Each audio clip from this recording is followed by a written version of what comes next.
Primeiramente, agradecemos em nome da Editora Adonis a parceria com a Secretaria Municipal de Educação e de Cultura, representadas pela secretária Tana Mara da Silva e pelo secretário Evandro Félix. Agradecemos a vocês, educadores e familiares presentes, e aos palestrantes Silvia De Lázari e Cícero Edno, que hoje ministrarão a palestra Leitura e Escrita, Diálogos que nos afetam, integrando as palestras previstas que antecedem o evento Parque das Letras, que será realizado no dia 30 de julho, na Estação Cultural da Fundação Home. O Ministério da Cultura apresenta Parque das Letras. Entre os meses de junho e julho, o município de Santa Bárbara do Oeste receberá o Parque das Letras, uma festa literária com múltiplas atividades previstas. O objetivo da iniciativa da Editora Adonis é promover a literatura e contribuir com a formação do público leitor, especialmente na primeira infância, através de ações e eventos dinâmicos e criativos. O Parque das Letras é viabilizado pela Lei de Incentivo à Cultura, Ministério da Cultura e Governo Federal, União e Reconstrução, com patrocínio da Home S.A. e parceria da Secretaria Municipal de Cultura, da Prefeitura de Santa Bárbara do Oeste e da Fundação Home, integrando a programação da FLISB, Festival Literário de Santa Bárbara do Oeste. Com muita alegria, convidamos a todos a participarem. Desejamos uma excelente noite e palestra. Obrigada. Vou passar agora para os palestrantes, o Cícero e a Silvia. Obrigada.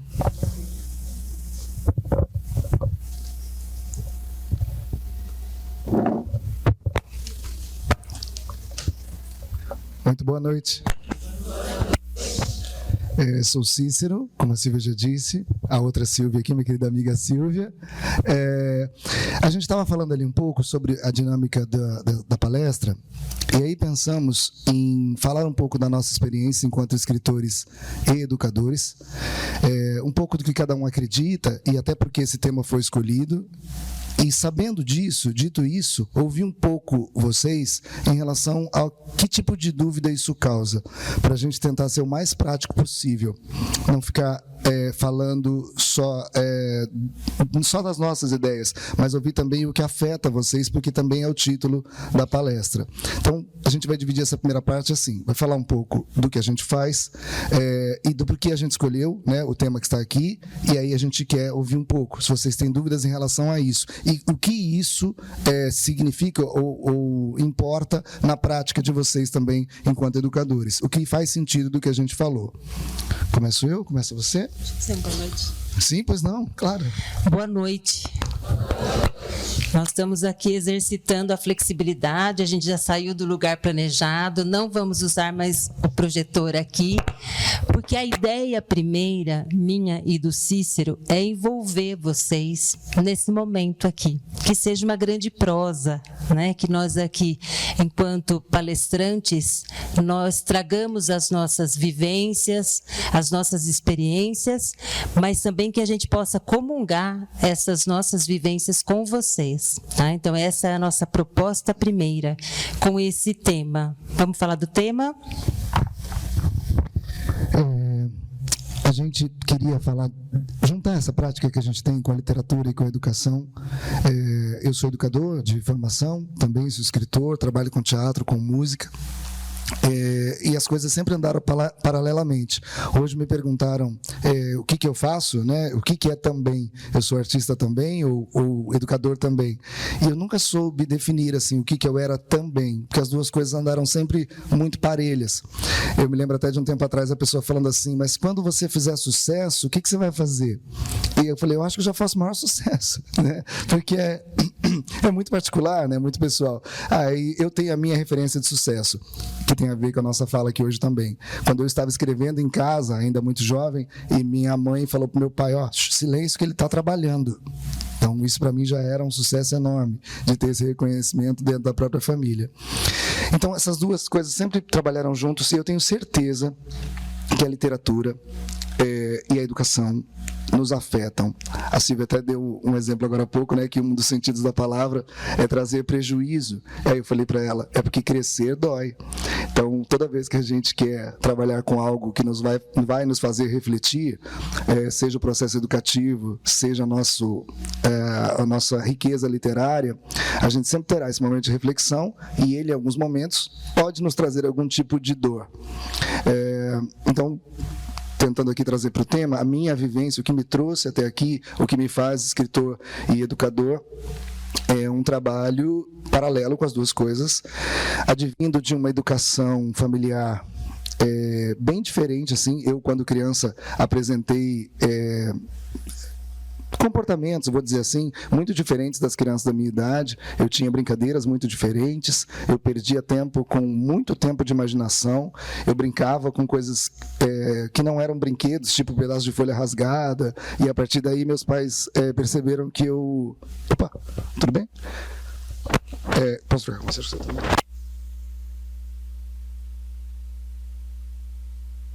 Acho que está melhor. Eu já te devolvo já. A partir desse comportamento, meus pais perceberam que eu contava pequenas histórias enquanto eu brincava. E minha mãe me incentivou a escrever aquilo, por isso eu virei escritor. Daí eu me aproximei do teatro, dando aulas de teatro, e fui me formar em educação. Virei pedagogo, psicopedagogo, por conta deste caminho. E aí, quando a gente fala do tema de novo, faz todo sentido para mim, porque tudo isso me afetou muito, tudo isso me transformou muito. A literatura e a educação me levaram a poder me colocar como uma pessoa, a meu ver, melhor em relação à sociedade, poder me comunicar de uma maneira melhor, ou poder ter o respeito daquela Silvia, dessa Silvia, que são pessoas que respeitam o meu trabalho profissional, pessoalmente. Então, toda essa história, tudo isso que me trouxe até estar aqui hoje, que para mim é muito honroso estar aqui hoje nesse palco, falando com os meus pares, é muito honroso. Então, todo esse caminho é advindo de coisas que me afetaram. E só antes de passar a palavra para a Silvia, um último exemplo, ainda na escola, no segundo ano, na época da segunda série, eu escrevia pequenas poesias na sala de aula, e sendo sincero, muito do que eu fazia isso era por preguiça, porque era no meio da folha e eu ia pulando, né, linha, então fazia rápido e rimava coisas simples, pão com mão, pé com chulé. E a professora na época, a dona Nadir, que é minha amiga até hoje, achava aquilo incrível, e ela imprimia essas poesias e colava na parede da escola para as outras crianças verem o que eu escrevia. Esse incentivo dela também me afetou e me tornou escritor. Quando o meu primeiro livro foi publicado, eu levei até ela o livro. Ela mora em São Paulo, eu sou paulistano, e levei até a dona Nadir, que é uma amiga querida até hoje, faz festa toda vez que vê, chora quando a gente se encontra. Então, uma prática de alguém dentro da escola me levou também a um caminho profissional desse trabalho. Então, eu sei o quanto que aquilo que a gente faz, a profissão para a qual a gente se dedica todos os dias, é fundamental e afeta tantas pessoas. Tá ruim? Então, pessoal, essas nossas experiências, essas experiências que nos afetaram, né, de todas as formas, eu diria, fui professora por 30 anos na educação pública estadual, autora de livros a partir de 2005. A literatura escrita e publicada, ela nasce da maternidade, né, da minha relação com a minha filha. Às vezes sou contadora de histórias, mas ainda guardo em mim, né, o Cícero está dizendo, da tua infância, né, de como era o menino Cícero. A menina Silvia era acanhadíssima, envergonhada, a ponto de me esconder atrás da minha mãe. E isso foi, né, passou pela adolescência também. Então, os livros, a biblioteca da escola sempre foi o meu refúgio, o lugar onde eu podia encontrar um pouquinho de mim em cada livro, porque é assim que eu entendo as leituras que nós fazemos. Quando nós pensamos em diálogo e interação, todos os dias, a todo momento, nós estamos dialogando com o mundo à nossa volta. nós dialogamos com o nosso mundo interno, né? Então, eu entendo que nós somos impactados com as pessoas com as quais nós nos relacionamos, e esse impacto, eu quero dizer, que são coisas que vão, de alguma forma, nos sensibilizar, positiva ou negativamente.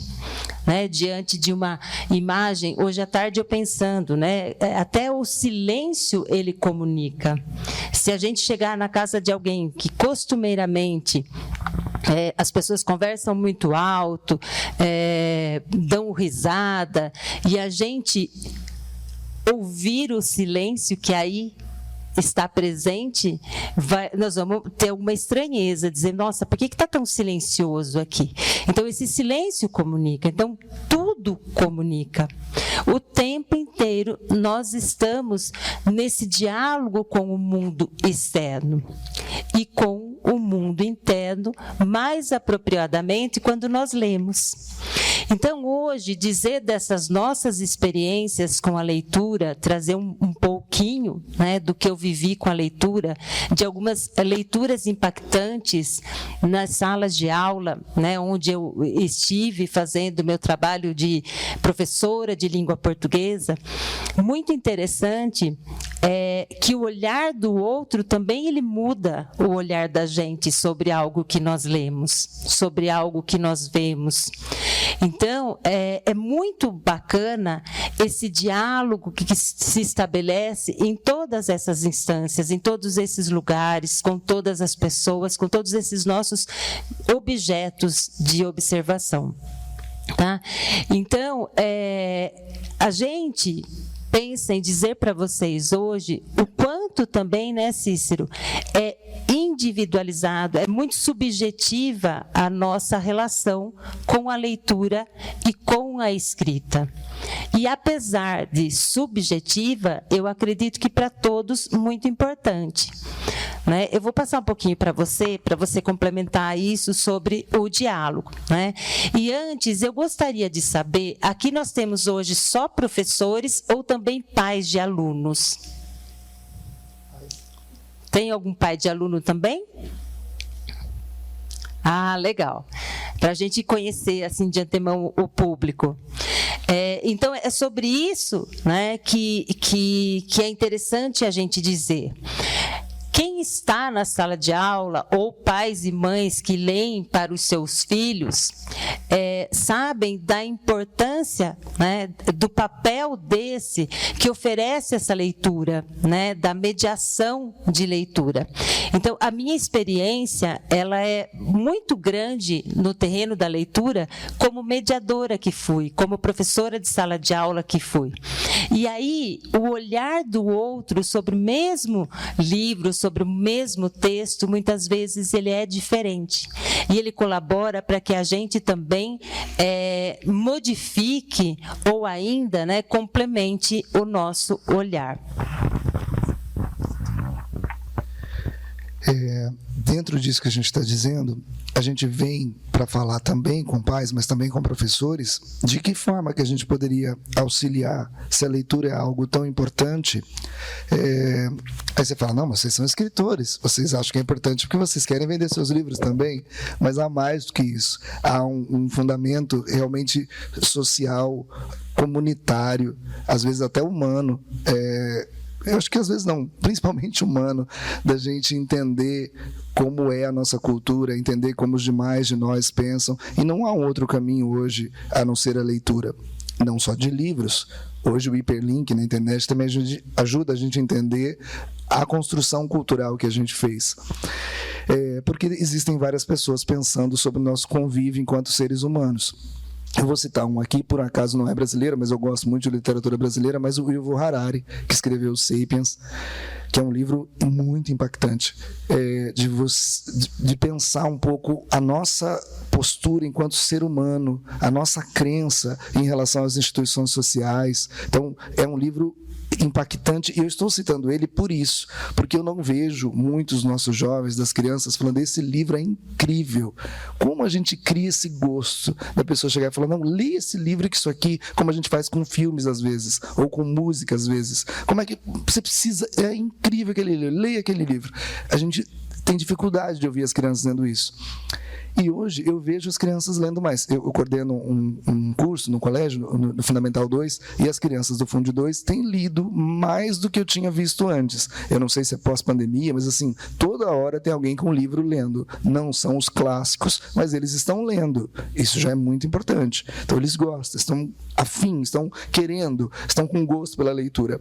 Então, uma coisa que a gente vai refletir, porque talvez, como a Silvia falou, esse objetivo, nós aqui não tenhamos a resposta, e talvez a gente construa isso junto, que práticas que a gente pode dizer aqui que foram positivas, a Silvia como mediadora, no incentivo à leitura. Talvez alguém dentre vocês também tenha. Olha, na minha escola aconteceu isso, foi muito legal. Para a gente é muito importante saber também.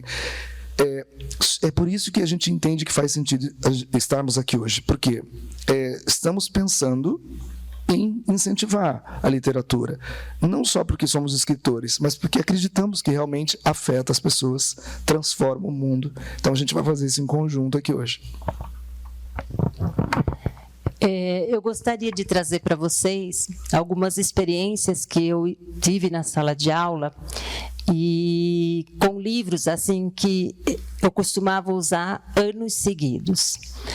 Algum professor aqui que conhece a obra Wallace e João Vitor?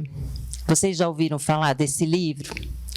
Wallace e João Vitor, de Rosa Amanda Strauss, foi uma leitura dessas impactantes, dessas que fazem morada no coração, no imaginário das crianças. Eu sempre fui professora de 9º ano do ensino fundamental e ensino médio. Então, os meus alunos eram os adolescentes. Incrível como alguns alunos chegavam ao 9º ano sem ter lido um único livro. Então, havia muito essa realidade, era uma escola para a qual migravam alunos de outras escolas, tá saindo? Tá. De outras escolas, e eles ingressavam a partir do 9º ano ou ensino médio. E daí a dificuldade de se trabalhar, né? Porque, como eu disse anteriormente, cada aluno ele tem o seu percurso de leitura. A entrada para esse universo pode se dar de inúmeras maneiras. Eu comecei a ler meu primeiro livro tomado nas mãos, eu estava na 5ª série. Então, assim, realidade que para muitas outras pessoas é muito diferente, né? Hoje eu escuto alguns escritores e eles têm pais e mães que liam muito em casa. Os meus pais nunca leram, nunca levaram para dentro de casa. Meu pai e minha mãe foram até o 4º ano primário, a época deles, tá? Então, eu não tive esse incentivo. Mas foi a menina tímida, rata de biblioteca, que acabou, né, inserida nesse universo. Mas voltando para os meus alunos e para esse livro, Wallace e João Vitor. É a história, né, basicamente, de 2 meninos. Um mora com a mãe, separada, leva uma vida lá muito simples, e outro morador de rua que tem a mãe bêbada. E é incrível, é mágico a construção da narrativa, porque é uma novela e ela é formada em capítulos. Só que ela separa os capítulos, capítulo do João Vitor, capítulo do Wallace. Número 1, 2 e 2, e assim sucessivamente. E quanto aqueles meninos com vidas diferentes têm sentimentos e expectativas em relação à vida semelhantes. Então, um mora na rua e ele acaba, né? Até eu tinha colocado isso no slide, uma frase: café com leite, pão com manteiga, porque quando uma pessoa na rua oferece esse alimento pela manhã para um menino, ele diz: isso é comida de velho. A mãe coloca na mesa do João Vitor o café com leite, pão com manteiga, e ele diz: isso é comida de velho. Porque os dois gostariam de comer um hambúrguer com batatas fritas. os dois têm problema com a letra H.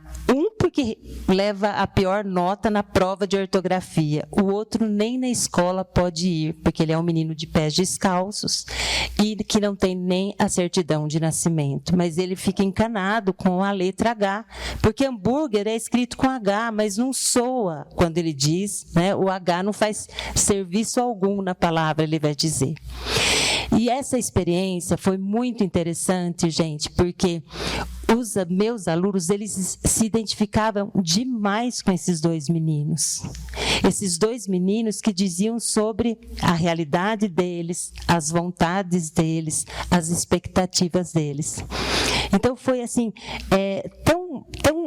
tão íntima a relação que eles se estabeleceram com esses dois personagens e os outros amigos, que quando a gente chegou ao final do livro e os meninos não se encontram, houve um chororô, uma decepção.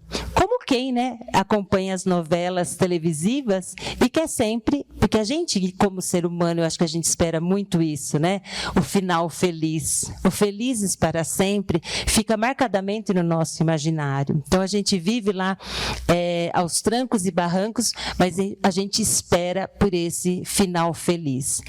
Então, isso modificou muito a relação que os alunos tinham com a leitura. Muitos deles estavam ouvindo partes de um livro, um pouquinho por dia, e aí eles perceberam quanto aqueles meninos, o que eles viviam, diziam respeito à vida deles, né? E é isso que a gente encontra muito na literatura, muito nas artes. A gente vai encontrando fragmentos de nós mesmos e assim nós vamos nos construindo, nem sempre de forma gostosa, né?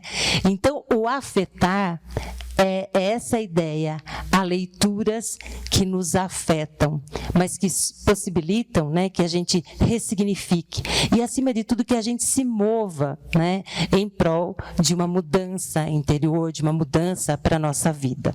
Passo a bola.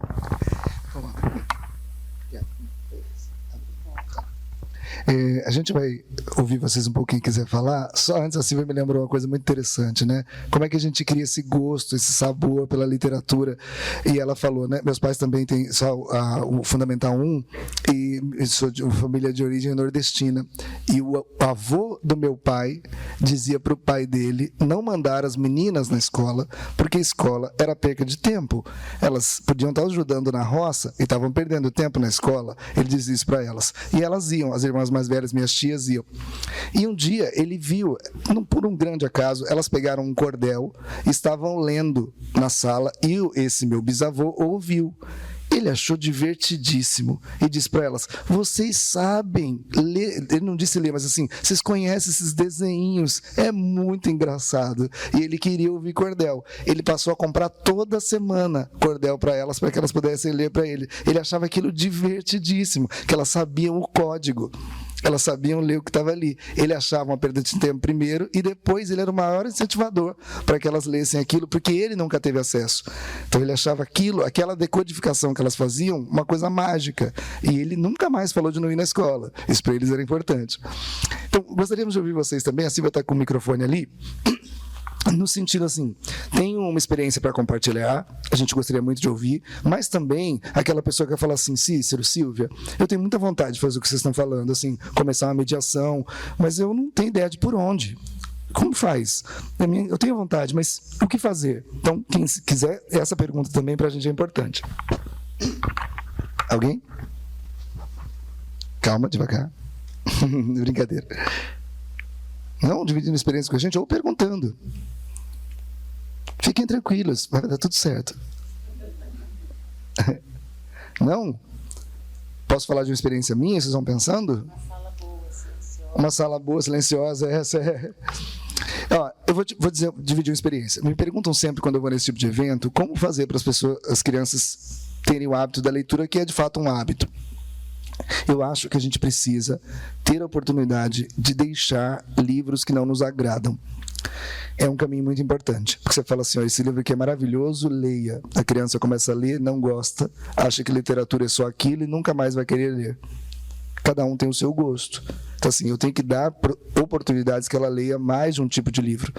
Eu tive a grata experiência de ler Capitães da Areia com 15 anos e depois com 35. E são 2 livros diferentes. É o mesmo livro, mas é outro livro. Porque eu era outra pessoa. Então, é uma experiência riquíssima. Quem puder fazer, é um livro, ele muda, ele é muito diferente. E hoje, por exemplo, tem um livro que eu quero muito ler que não li, que é O Jogo da Amarelinha. Me falam muito desse livro. Leia esse livro, que esse livro é um livro todo disruptivo. Leia o livro, você vai gostar muito. E eu tenho muito interesse em ler esse livro, que nunca li. Acho que também é o nosso papel, enquanto educadores, facilitar esse hábito pela leitura.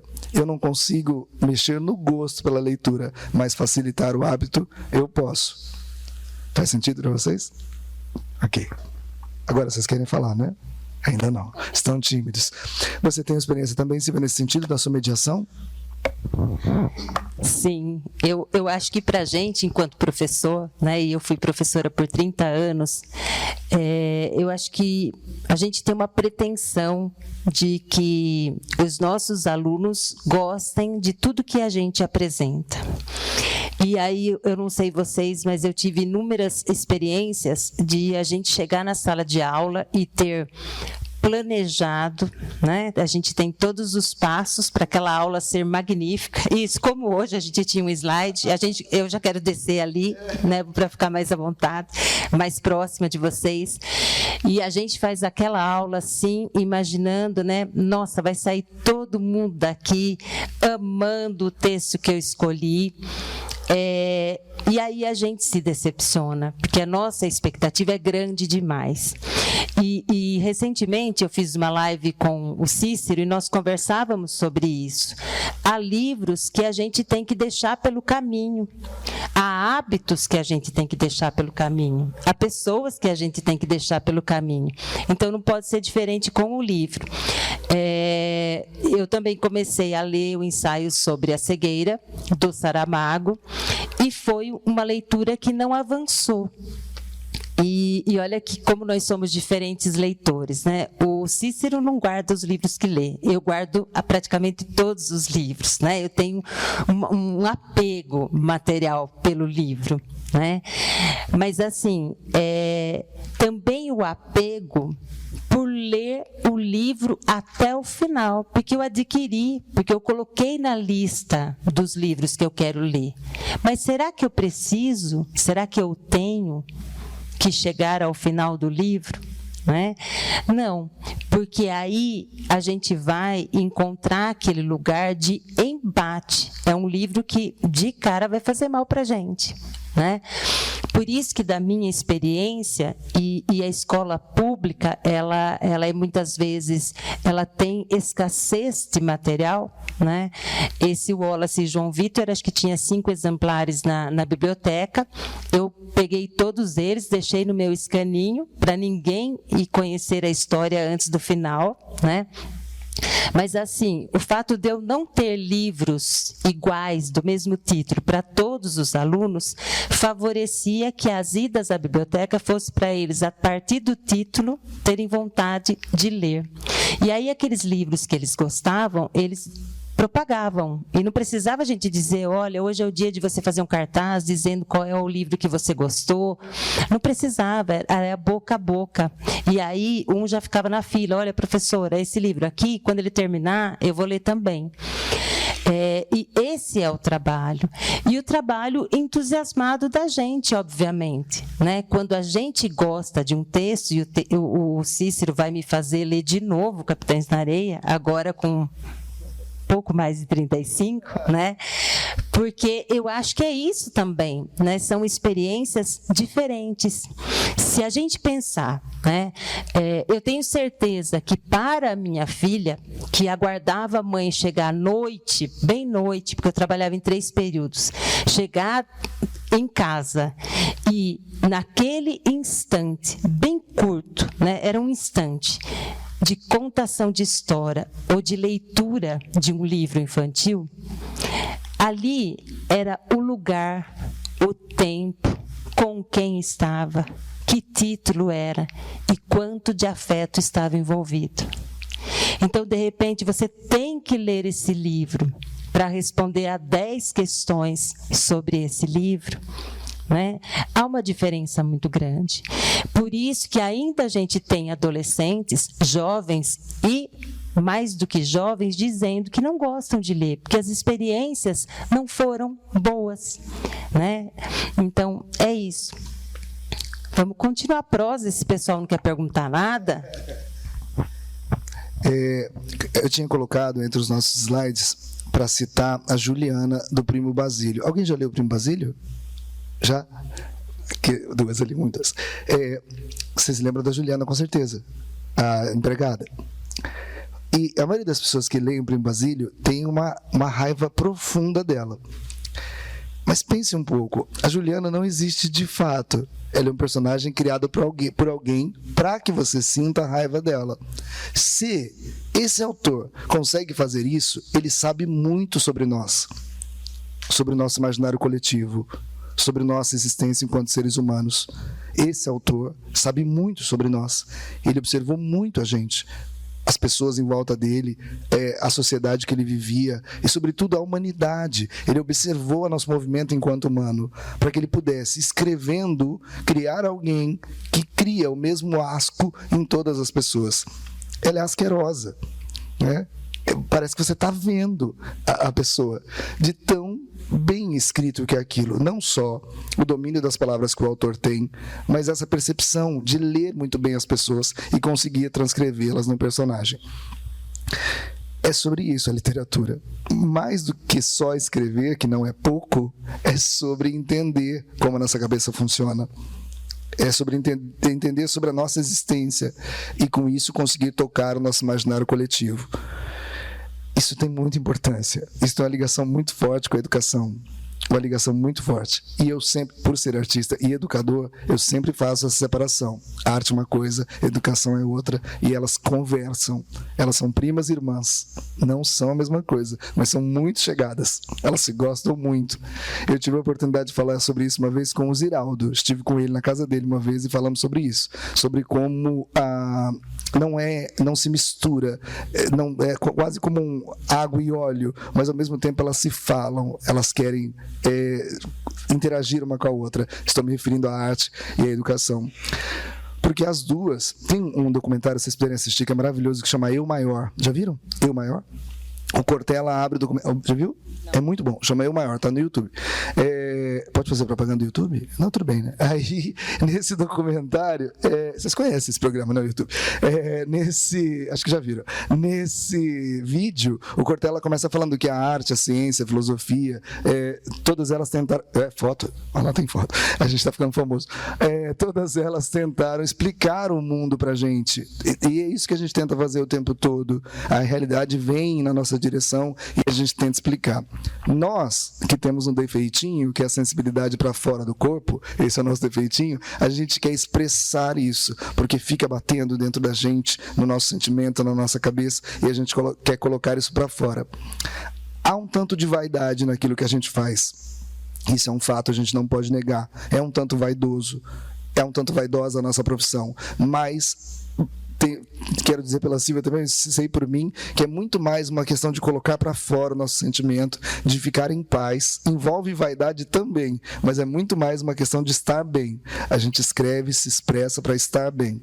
Então, se a gente puder dar essa oportunidade às nossas crianças, adolescentes, jovens, adultos, para que eles possam se expressar de uma maneira efetiva e que sejam compreendidos pelos outros, isso é muito importante. A Silvia falou do que levou ela a arte, a literatura, a escrever, e a mim, o que me levou a ler, a conhecer as coisas, é porque eu sempre achei muito bonito. Eu sempre achei muito elegante a pessoa fazer isso aqui, por exemplo, falar com pessoas, colocar as palavras. Eu sempre achei uma coisa tão bonita, mas para mim, enquanto criança, era mais interessante do que ter dinheiro. Era uma coisa muito bonita. E tem pessoas que hoje eu vou assistir em alguns lugares, porque eu acho o pensamento da pessoa incrível. O Sobral, em São Paulo, o professor que eu tive aqui na faculdade, o Américo, pessoas que se comunicam com eu não sei nenhuma eficiência tão grande, e eu fico impressionado. Quando o Luiz Sobral fala, eu falo para ele, você fala de um jeito que minha cabeça dói. Eu acho muito bonito. Então, nesse sentido de poder conhecer, para poder me expressar, ser entendido, poder falar.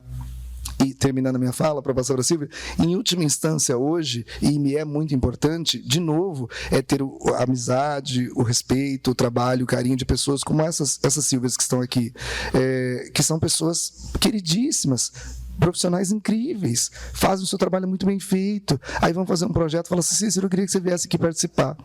Isso me enche de orgulho, isso me deixa feliz, falar, então valeu a pena trabalhar, estudar, ler. E eu estou falando de coração, não é porque a gente está aqui, não. É porque realmente são pessoas sérias, probas, que fazem um trabalho muito bem feito, se preocupam, são queridas. Eu falo, minha esposa é fã da Silvia, né? Quando eu falei, a Silvia me ligou e tal. Então, tem essa coisa, são pessoas que são muito bem reconhecidas naquilo que fazem. E me chamarem para um projeto é muito valioso. Então, isso tudo advém do estudo, da insistência, da persistência, da prática. A gente não para, a gente está todo dia tentando melhorar para estar aqui junto com os bons, não é? E ainda, né, sobre as experiências, eu gostaria de saber quem é que já leu A Cartomante, do Machado de Assis. Ainda ninguém aqui, né? Mas é um conto interessantíssimo. Olha lá, olha a nossa amiga do fundo. Tô vendo direito aqui? Eu tô sem óculos. Então, A Cartomante, do Machado de Assis. E o Machado de Assis, né, eu acho que é conhecedor da alma humana, assim, e irônico, usava e abusava de uma linguagem que nos pegava assim, levando por um caminho, e de repente lá na frente era um caminho completamente diferente. São os textos do Machado de Assis. Parece que a gente vai montando um quebra-cabeças, né? Aos poucos ele vai soltando as peças. E em A Cartomante, né, para quem não leu e para quem leu, vai se lembrar disso, vai se formar um triângulo amoroso. A Rita, ela é casada com o Vilela, e para encurtar, né, um pouquinho a conversa, já está disponível o conto no domínio público, enfim, na internet a gente acha o conto. E ele vai lançando mão de pistas desde o começo do conto. E eu fiz essa experiência de deixar que os meus alunos lessem o texto sozinhos. Olha, vocês vão ler esse texto aqui, e olha, era daqueles cadernos de aluno que são usados, né, no ensino médio, e eles ficaram lá, se demoraram, e eu só via os olhares, aquela coisa de se remexer na cadeira, tipo assim, não estou entendendo nada do que eu estou lendo aqui, mas a professora disse para a gente ler, então, sabe aquela coisa que você só vai, né? E o Machado de Assis, ele vai trazendo, como eu disse, as peças de um quebra-cabeça. Então, um vai por uma rua, outro vai por outro, o lugar do encontro. Então, ele vai dando pistas. E aí a importância do trabalho de mediação de leitura. Mas o que foi fantástico foi que chega na província o Camilo, um amigo de infância do Vilela. E aí, convívio vai, convívio vem, intimidade vai, intimidade vem. Camilo e Rita se tornam amantes.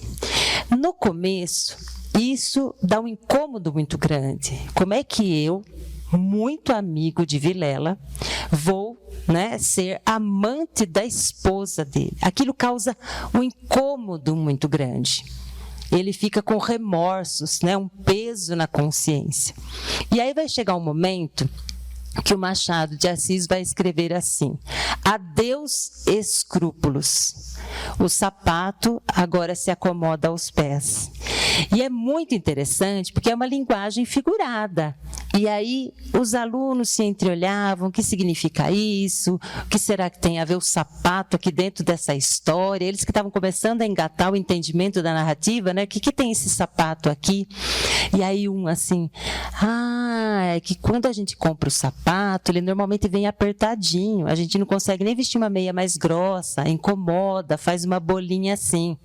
Mas o sapato velho não, ele fica bem folgado no pé da gente, ele é gostoso de usar. usar. E aí, né, dessa linguagem figurada, você passar para uma linguagem mais concreta, mais próxima deles, para aí depois você filosofar. Né, que são, assim, algumas situações da vida da gente. Inicialmente nos incomoda, nós achamos imoral, falta de ética, mas, de repente, a gente folga os nossos pés dentro do calçado. Também nós, muitas vezes, aquilo que a gente critica, que a gente aponta o dedo, às vezes a gente, né, fica gostoso ali, fica confortável. E aí seguiram os dois, né, pisando pedras e ervas daninhas, enfim. Ele vai continuar com a viagem maravilhosa, né? O Machado de Assis, ele faz com que a gente realmente faça essa viagem literária muito gostosa pelo terreno da linguagem. E fica, né, a dica aí para vocês lerem e conhecer essa genialidade machadiana. E eu acho que agora, Cícero, a gente podia falar um pouquinho daquilo que vocês todos, né, vão concordar. Hoje nós estamos inseridos, né, nós somos abocanhados diariamente pelas redes sociais. Eu acredito que a maioria aqui tem o Facebook, o Instagram. Eu só tenho os dois, já é o suficiente, que eu me embanano toda, eu não tenho tempo para isso, né? Mas é muito comum hoje, eu vejo pessoas se manifestarem, escreverem. É uma forma também de escrever, né? Relatam aí a partida de alguém, estão fazendo uso da escrita. Para a gente falar um pouquinho da escrita, né, Cícero? Muitas vezes a gente copia a frase do outro. Então, eu citei Machado de Assis, você citou o Jorge Amado, mas quantas frases de Clarice Lispector, de Saramago, Cecília Meirelles, quantas dessas frases, né, dessas citações que eu brigava com os meus alunos para colocar entre aspas e dar crédito, né, a César o que é de César, ao autor o que é do autor, né? Eles então tiveram um trabalho intelectual para escrever, para transformar em palavras aquilo que pensavam, o que sentiam. E a gente se identifica com essa frase. E a gente toma para nós, a gente copia. E ao copiar, é um diálogo tão fantástico que nós estabelecemos com aquela voz do outro, que também é nossa voz, e acaba tudo isso se misturando todo, falando da nossa alma, falando dos nossos sentimentos, falando das nossas existências. Então, é muito comum, né?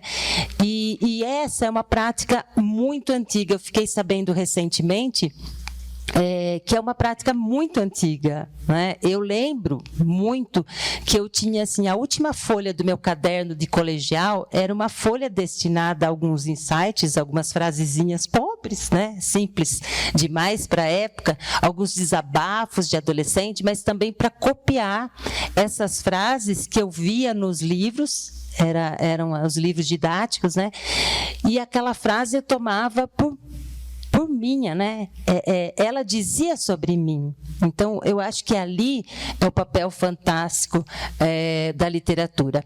E só para encerrar a minha fala, aconteceu uma coisa muito mágica, né? O Mário Quintana, ele tem o Poeminha do Contra. Você conhece? Alguém conhece? Ele acabou tentando muitas vezes ser da Academia Brasileira de Letras e todas as vezes o rejeitaram, então ele vai criar o Poeminha do Contra. Aqui, aqueles que ali estão atravancando o meu caminho, eles passarão, eu passarinho. E essa foi uma frase que impactou demais uma menina, né? Porque ela estava no momento da vida dela que ela se sentia estranha, fora do ninho, dentro daquela turma. Então, aí eu expliquei, né, da liberdade, da conquista pela liberdade, do ser passarinho do Mário Quintana, que muitas vezes até a gente está inserido em algum lugar e presas as nossas asas para se ajustar àquele contexto. E aquilo fez tanto sentido, que quando eu me aposentei, no café de despedida, o café literário de despedida, ela se despediu de mim com uma cartinha onde ela trazia a frase de Quintana. Legal. Que legal. Eu vejo, a gente olhando de novo aqui para a educação, eu vou citar um exemplo de uma coisa que a Silvia me fez lembrar. Claro que eu sei que não é a realidade que a gente tem em sala de aula hoje, isso aconteceu comigo no ensino superior, mas eu acho que é uma coisa importante para a gente refletir.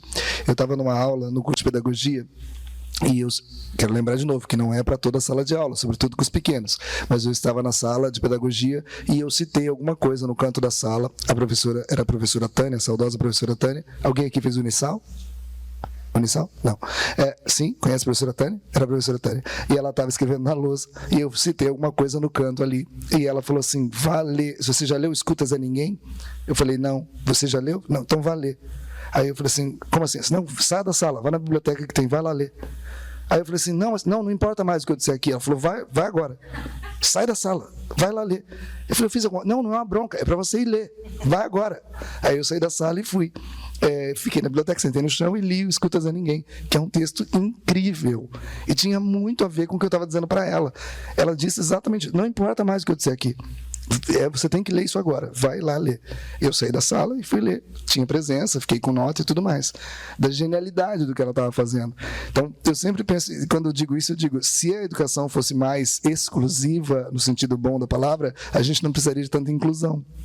Então, se a gente pudesse olhar, eu sei que 35, 40 crianças na sala, a dificuldade que é, mas se a gente pudesse olhar cada caso, né, um a um, talvez a gente tivesse mais facilidade na sala de aula.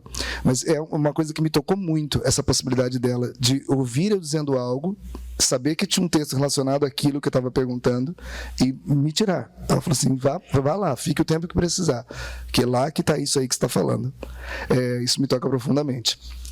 E aí eu me lembrei, você falando aqui de novo, eu me lembrei que eu citei o Primo Basílio, e já que ela deu um spoiler, eu vou dar um spoiler do outro livro também, que é do Primo Basílio.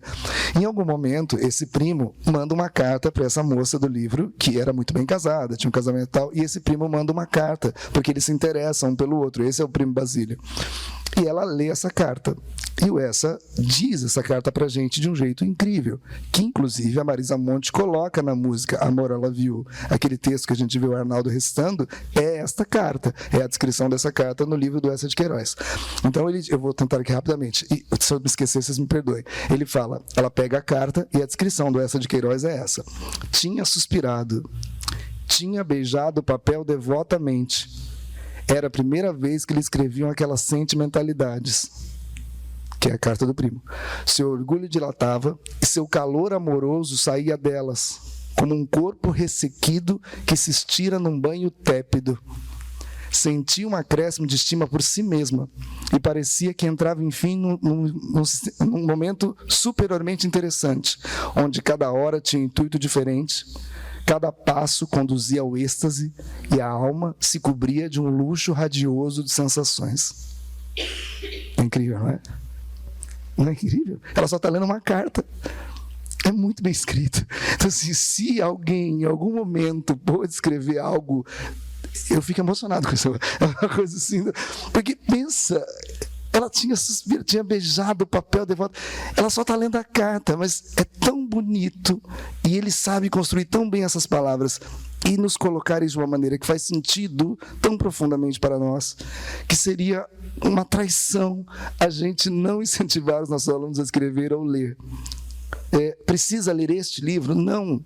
Mas assim, é necessário que em algum momento eu possa me expressar, que eu tenha a oportunidade de ser oferecido a mim os clássicos também. Esses que a Silvia citou, os que eu citei. Eles fazem parte do imaginário coletivo da humanidade. Eles falam com todos nós. Em algum momento, eles fizeram sucesso, não foi à toa, e nem foi porque pagaram dinheiro para aparecer na internet ou na televisão, é porque realmente eles faziam sentido para alguém. Então, é muito forte. Tem um texto de teatro que chama Esperando Godot, do Beckett. Em algum momento, o personagem entra em cena e o outro já está lá. E ele diz para o personagem o seguinte: então você está aí novamente? E o que estava pergunta: estou? E para a cena. A gente para naquela, meu Deus, eu estou também. Isso, essa possibilidade de ser tocado por algo que toca o imaginário coletivo de todos nós é muito importante e faz parte da nossa prática diária. Nós não podemos negar essa possibilidade, essa oferta às crianças, adolescentes, jovens, adultos. é muito importante para todos nós. Para nós dois foi, nos deixa estar aqui, nos deixa poder admirar o trabalho um do outro, e a gente sempre fala, a gente funciona bem junto, vai bem, dá certo, e é sempre muito rico quando eu divido espaço aqui com a Silvia. E é interessante, né, gente? Porque quando eu coloquei para vocês da minha timidez, do meu acanhamento, os livros eram aquele lugar, aquela casinha mágica, né? Na qual eu entrava, me encontrava e folgava, né? Porque era um lugar protegido, é um lugar protegido. E com a escrita não foi diferente. Eu me lembro hoje com uma dorzinha no coração, porque eu acho que seria fantástico eu poder mostrar os meus diários. Deveria ter uns segredinhos assim, eu gosto daquele menino, mas tem muita gente interessada, joguei todos fora. Uma pena, gente, eu tive 7 diários, mais ou menos, e escrevia, e se ganhava uma pipoca de um paquera, eu colava a pipoca, aquela coisa bem adolescente, né? Aquela coisa chorosa, meu pai brigou comigo, minha mãe não me deixou sair, aquelas coisas todas. Mas eu gostaria muito de poder ler a Silvia adolescente. Eu gostaria muito. Hoje eu tenho um olhar para a Silvia, que lançou o primeiro livro em 2005, a Silvia que lançou em 2019.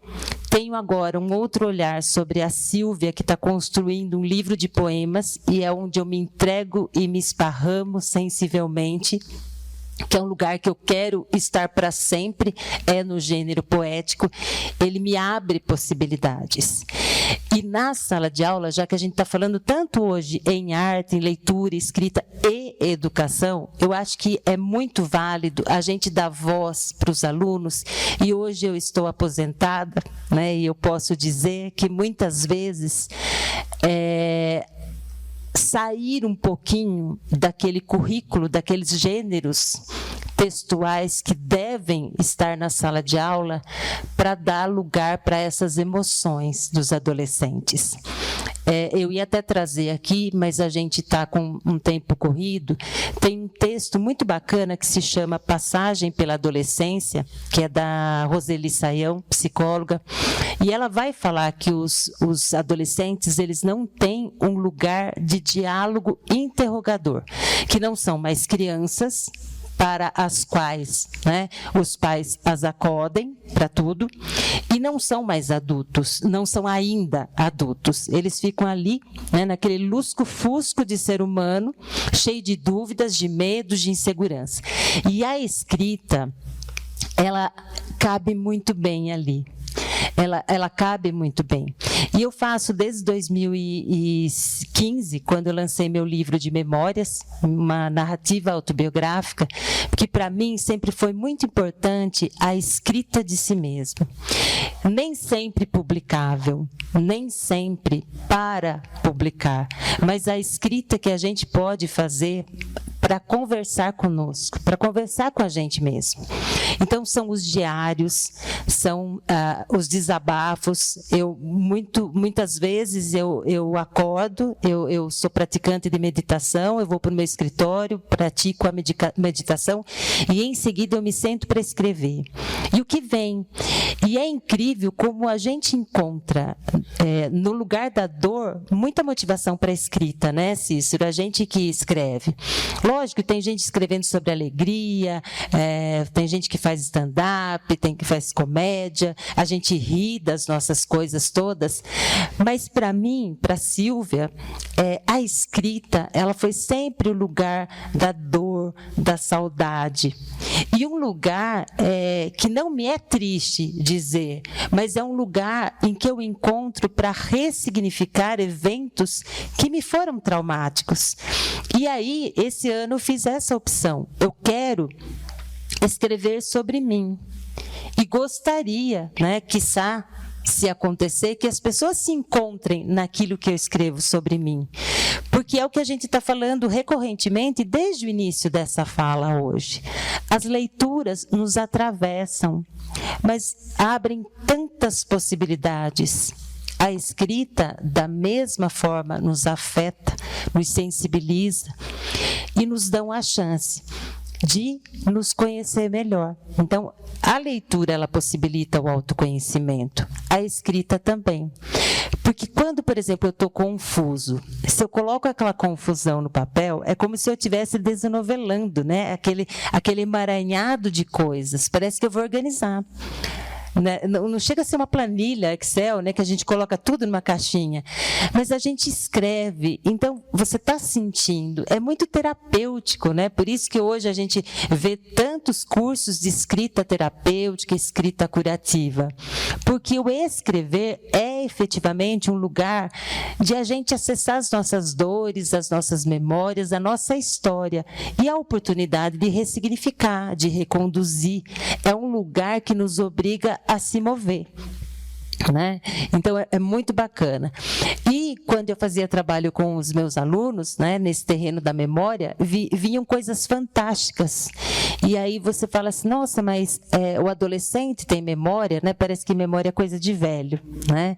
O Rubem Alves tem uma frase que eu amo, que vai dizer assim, memória é onde se guardam as coisas do passado. Então, é o lugar do passado, e todos nós temos um passado. Uma criança, né, aqui na rede de Santa Bárbara, quando meu livro foi distribuído, para ele, a memória que era muito marcante foi um dia que ele saiu com o tio, mas o tio não avisou a mãe que o levaria, e eles foram pagar uma tatuagem. Eu falo assim, nossa, isso é memória? Porque a gente não sabe como é, né? O que vai ficar daquele livro, o que vai ficar daquele momento. Tá? Alunos que relataram a pescaria com o avô, que 1 mês, 2 meses depois faleceu, né? Então, o quanto aquela pescaria foi um instante para a eternidade, né?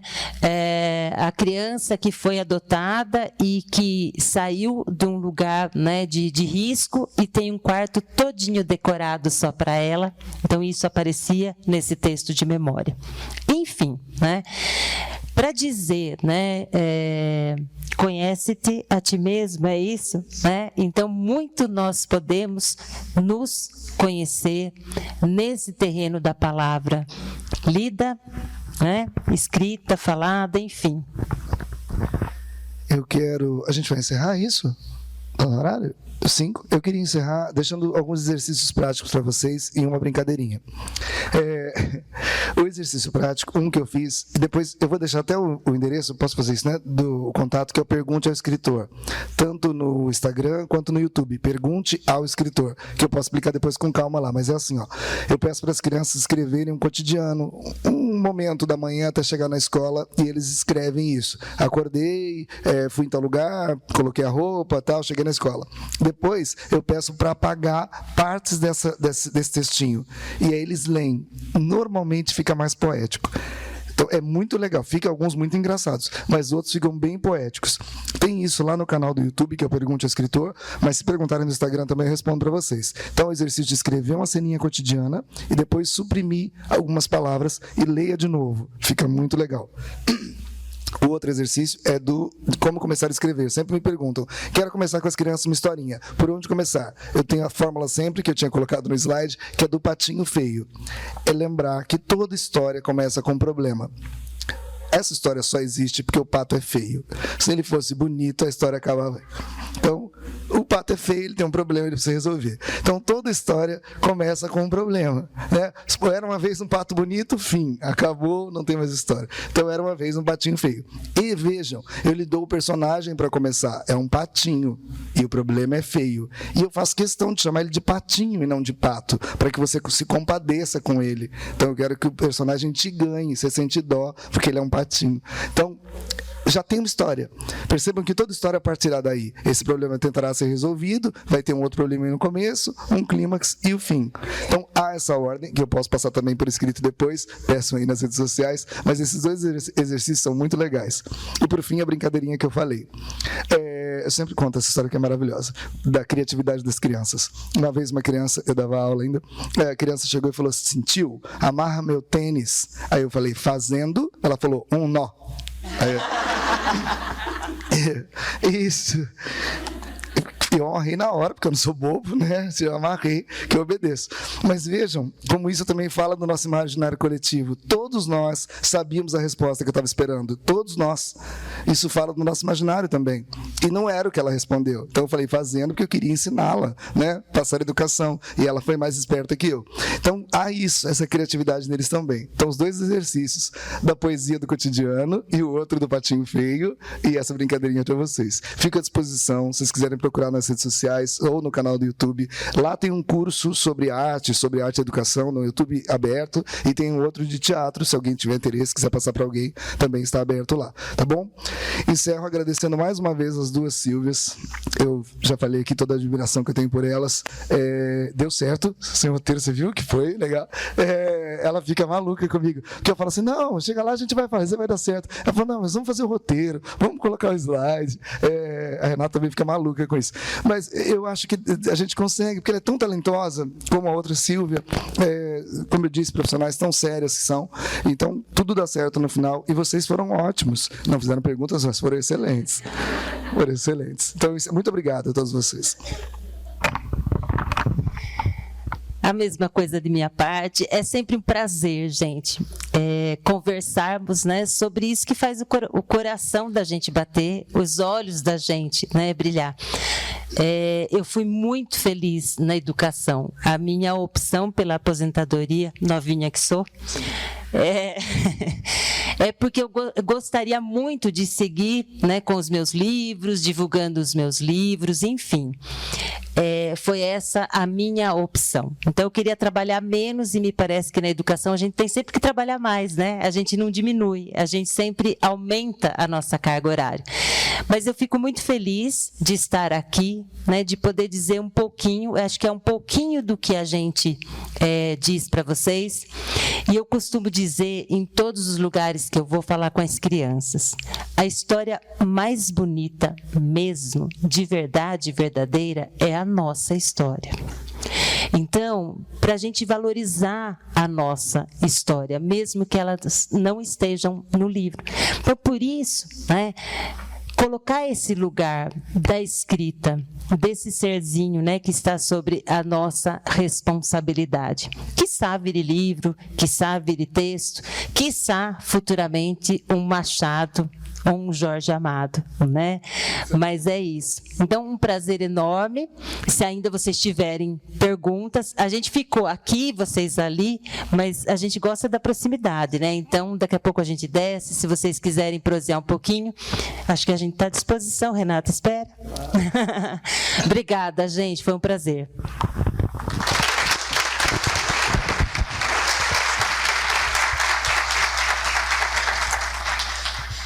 Boa noite. Com muita alegria, eu e Clélia, nós viemos representando aí a Secretaria de Educação, e é um prazer enorme participar desse bate-papo, refletir um pouquinho, né, o quão é importante a literatura, né, para as nossas crianças.